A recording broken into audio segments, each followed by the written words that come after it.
We are living in a post-Roe America, and liberals are very upset. With the 4th of July come and gone, those on the left are questioning their loyalty to this great country. This is Big Red, and you're listening to the Big Red for America show.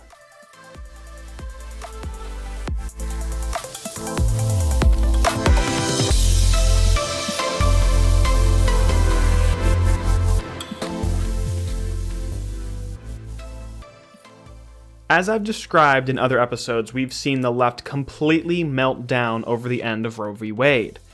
We've seen protesters outside the Supreme Court for weeks now, protesting the ruling, with even a few arrests, or I guess really show arrests. I think the most comical of these has to be Alexandria Ocasio-Cortez, who was quote-unquote arrested at the Supreme Court building for protesting the overturning of Roe v. Wade. But there was just one problem with that. She was never arrested. In an absolutely hilarious video, she is shown being escorted away by a police officer, which is obviously a political stunt, and she has her hands behind her back like she's been handcuffed. But she raises her fist to the crowd to show her solidarity with the protesters. But wait, she was supposed to be handcuffed. So I love it when political grandstanding goes awry, and it's not just leftist people in Washington that are grandstanding. We see this even with leftist Hollywood as well. They're throwing in their 2 cents. One of the ones is actress Jessica Chastain, who posted a picture on Instagram with her holding up both middle fingers, saying, "Happy Independence Day from me and my reproductive rights," unquote. Which is weird. Are her reproductive rights wishing us a happy Independence Day?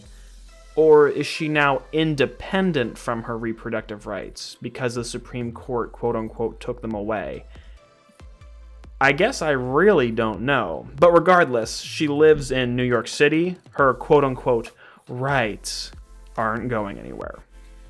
And of course she wasn't alone in this. We see singer Katy Perry, who tweeted, quote, "Baby, your firework is a 10.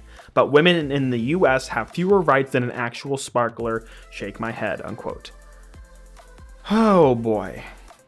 I really love the whole women have less rights than insert random object here.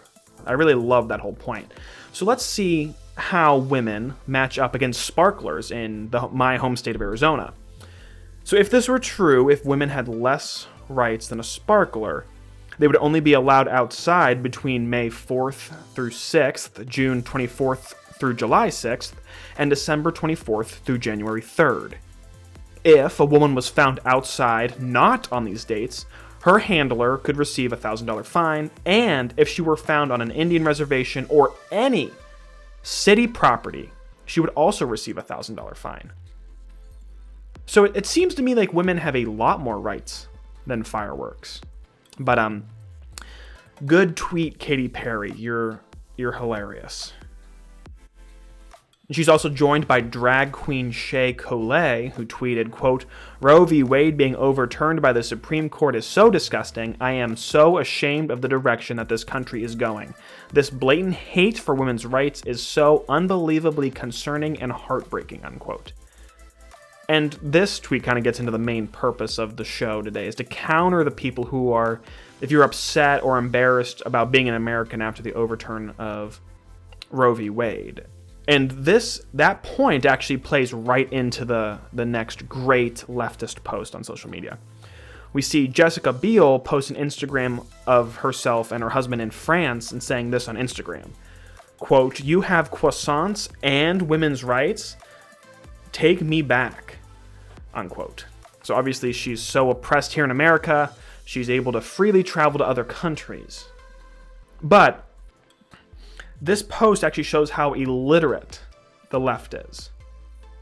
Because France has stricter abortion rights than most US states.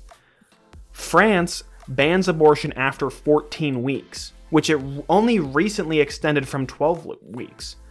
So just for all of you listening at home, France has stricter abortion laws than the Mississippi case that actually got Roe v. Wade overturned, because they banned it at 15 weeks.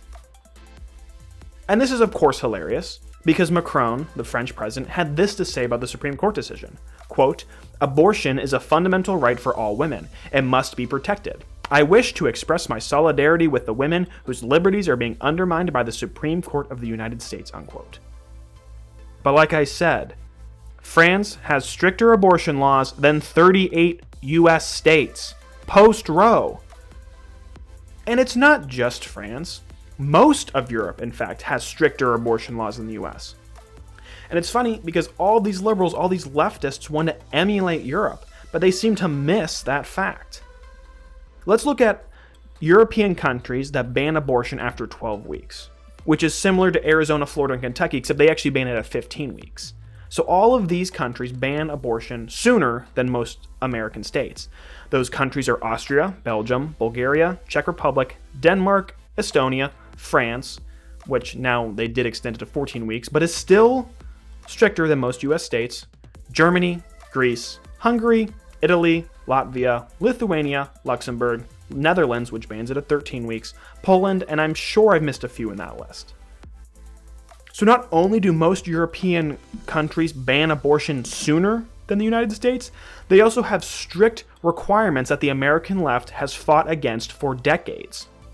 For example, in Denmark, abortion must be approved by a committee of 4 people. Imagine the left losing their minds if this law was in place in the United States. This would definitely be considered an undue burden. Denmark also says that the procedure must be performed by a physician in a state or communal hospital or a clinic attached to the hospital, and the left hates this. They've also fought this for years as an undue burden. But it's not just Denmark. We'll take a look at Germany. Germany says the woman must receive proper counseling 3 days before the procedure. The state-regulated counseling is required to inform the woman that the unborn have a right to life and to try to convince her to continue her pregnancy. Wow. Remember that from previous shows, any sort of waiting period is an undue burden. But also, Germany says unborn children have the right to life. Just imagine any sort of US law saying that the unborn have a right to life, and how the radical left would go absolutely crazy. And it doesn't stop there. In Germany, the procedure is not covered by public health insurance except for women with low income. That's crazy. The left is pushing for free abortion, abortion on demand, up to and including the point of birth, but in left-leaning Europe, in left-leaning Germany, the procedure is not covered by public health insurance. And the left wants to emulate this kind of not only style of governance, but healthcare as well. So I just think that's extremely hilarious. And it just shows how little the left understands about the world around us, I guess. But it truly keeps getting better. Let's take a look at Italy. Italy mandates a 1-week reflection period unless there's some sort of urgent situation. Once again, waiting periods that the left hates. Not only that, Italy requires a certificate confirming the pregnancy and its request for termination. These both must be issued by a doctor and signed by the woman and her doctor. And if the woman's under 18, she has to have parental authorization. Everything on this list, the left has fought tooth and nail as an undue burden. Just listen back to that episode where I was talking about undue burdens with abortion and gun rights. I'll link to that episode, but the left considered not enough abortion clinics. They said the cost, any sort of waiting period, that was all considered an undue burden and in their eyes should be overturned and be gone away with. But in Europe, that the left loves and wants to emulate, in many countries has stricter abortion laws than the United States. So if you're an American and you're embarrassed about the state of the country, about the overturning of Roe v. Wade, don't be embarrassed. I would say actually grow up, become more literate about what's going on in the world around you. I mean, the truth is, abortion laws will change and are going to vary from state to state. Most laws, even those in Republican states, are more lenient than most European countries, like I just said. But the left's still going to scream and yell that if anyone tries to make the laws more strict. And not only that, if you're still embarrassed, let me just point out this fact to you. The majority of abortions won't even be affected by the overturning of Roe v. Wade. According to the CDC, 91% of abortions are performed before 13 weeks. Meaning, you could legally get an abortion in 39 US states. And of course, that's subject to change. Many states might try to pass stricter bans on abortion, try to go for the 5-week abortion ban or the heartbeat bill. But the fact that the leftist media keeps trying to pretend that the right to abortion is just evaporating in America is not the case. The US isn't falling back into the dark ages as the left laments, but rather we're rejoining the civilized world. There are only 5 countries in the world besides the US, which is obviously going to change now with the overturning of Roe v. Wade, that allow unrestricted access to abortion at any point. And they are not countries we want to emulate. The 3 of them are communist. The first is communist China, who encouraged the abortion of female infants for generations. And the second is communist North Korea, who also forces abortions on citizens and prisoners. The third is communist Vietnam, that has an abortion rate of 40%. 40% of pregnancies end in abortion. Not countries we want to emulate. The other 2 non-communist outliers are tyrannical Canada, where all of your rights are slowly evaporating under tyrant Trudeau, and oddly enough, South Korea. But we see where abortion is unrestricted up till birth. Half are communist, and Canada's really not that far behind. We're not falling behind the rest of the world. But the left, and maybe whoever's listening, doesn't care about the actual facts, because you'd rather let the fear-mongering and the lying get people to the ballot box to hopefully lessen the absolute beating the Democrats are going to get this November.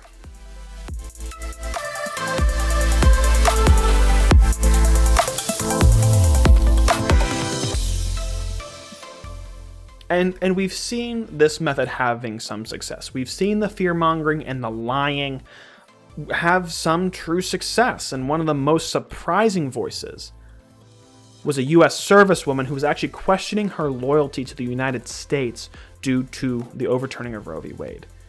So I want to go through the video that she posted to TikTok and pull apart the logic. Here's the first clip.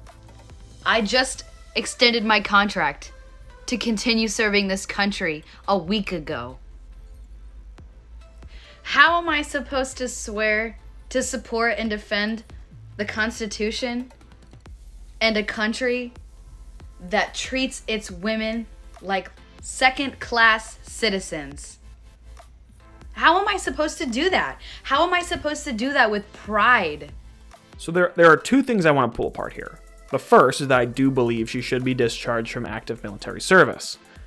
I mean, for crying out loud, we discharged personnel who refused to take the COVID vaccine. Are we going to discharge this personnel who is questioning her loyalty to the branch in which she serves? So I totally believe she should be discharged from military service. Not like, you can be discharged with honors or whatever, but she should not be serving on the front lines if she's questioning her loyalty to America. And the second point is that she pretends women are second-class citizens in America. She should absolutely know better, considering she could have been deployed in a place where women actually are treated this way, which is mostly seen in the Middle East. But seriously, how does the U.S. treat women as second-class citizens? Women have the ability to vote in elections and have for over a century. More women obtain college degrees than men. Single women earn more than single men. Nothing about that screams to me that women are second-class citizens. Can you actually give me an example of something a woman can't do that a man can? Oh, wait, they're only second-class citizens because they can't receive an abortion, even though they still can in many U.S. states. So this woman and the left in general boiled down women's rights to just being able to get an abortion, which is incredibly insulting to women and incredibly one-dimensional. Let's take a look at the next clip. How am I supposed to do that with love and honor? How am I supposed to wake up every day and put on a freaking uniform that says United States Army when the United States doesn't even give a rat's ass about me? It gives more of a rat's ass about the guns they're allowed to buy that kill the children that I'm forced to give birth to. Think about that!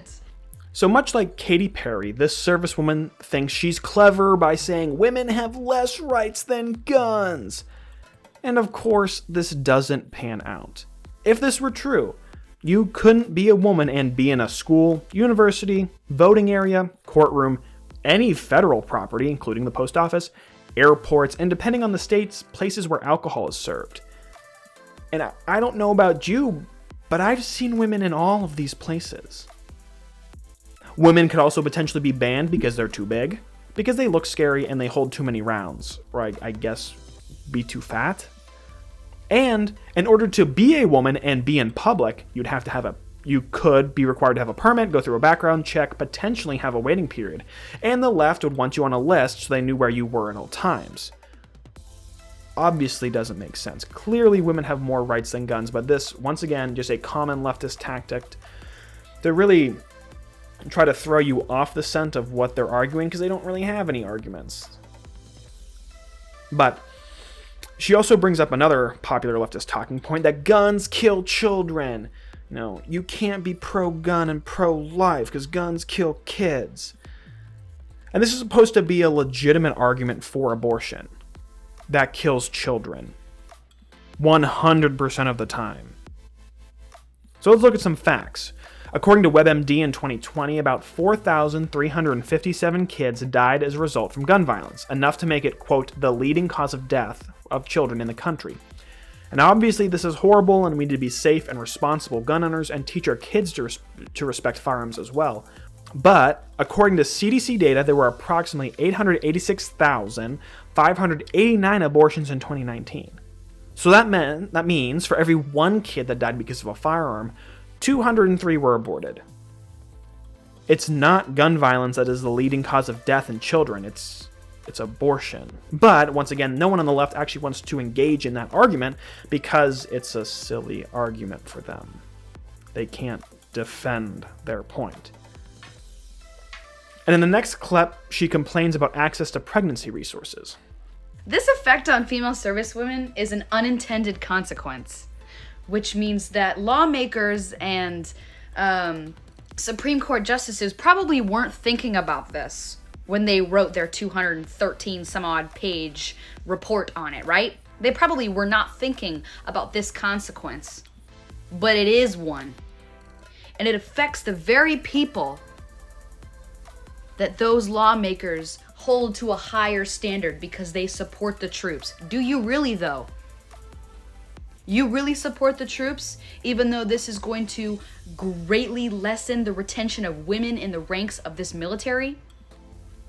You support the troops, even though you are going to ruin some women's careers? I'm deployed right now. And I am a medic, so I know how this works of I have an extremely limited access to birth control. Women in the military are more likely to experience unplanned pregnancies. Women in the military are more likely to experience sexual assault. Where I'm at right now, you can't even get an ultrasound without traveling off base. You can't. It happened. It happened, ladies and gentlemen. And I signed that contract. Now, she actually did bring up some serious issues that need to be addressed. But, for example, just because you don't have access to ultrasound doesn't mean you should be able to kill an infant.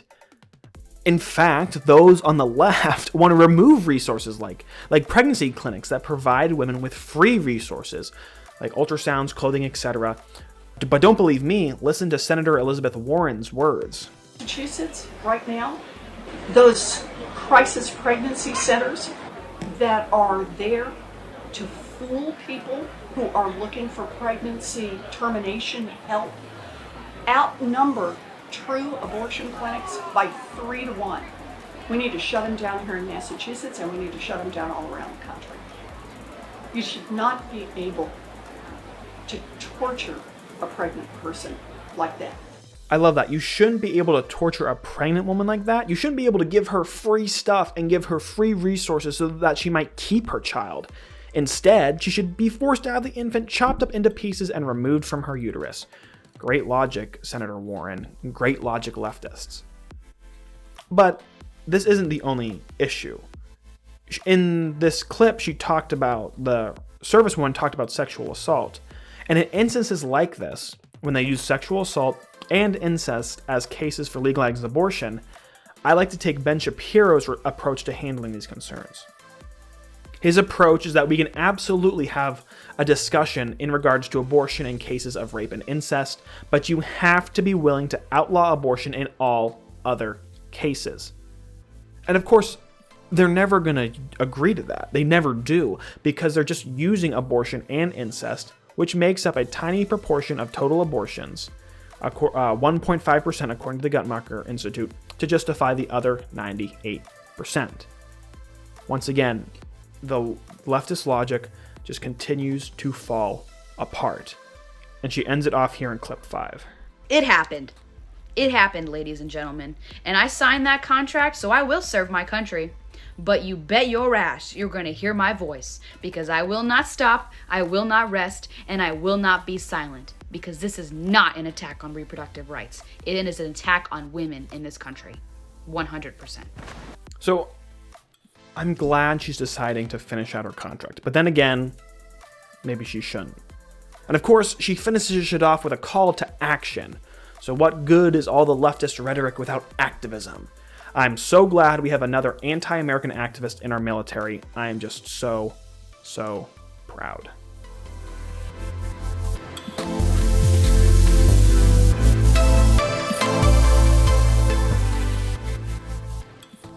So what are the big red takeaways for this episode? My first one is that if you believe the leftist media, you would think that abortions are going to be banned all over the country, and this simply just isn't the case.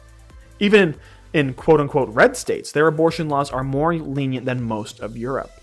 But this shows the power of the leftist media and how big bullies they are. You know, they're completely skewing the facts and just trying to drum up hatred and drama to hopefully protect the Democrats a little bit this coming midterms. The next big red takeaway is that all the leftist talking points about abortion can easily be debunked, as I've done across several different episodes now. And the final big red takeaway is that we need to retake control of the abortion argument.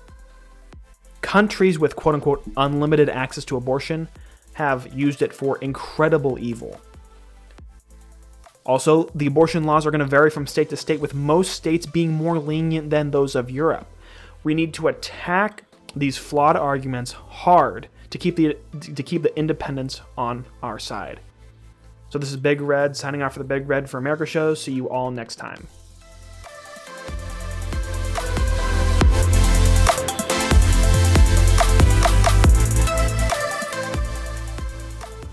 Like what you heard?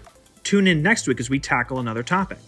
If you want to see more from the Big Red from America team, you can follow us on Twitter, Facebook, Instagram, Getter, and Parler. Once again, this is Big Red signing off for the Big Red for America show, where the opinions are always right and the facts are always cited.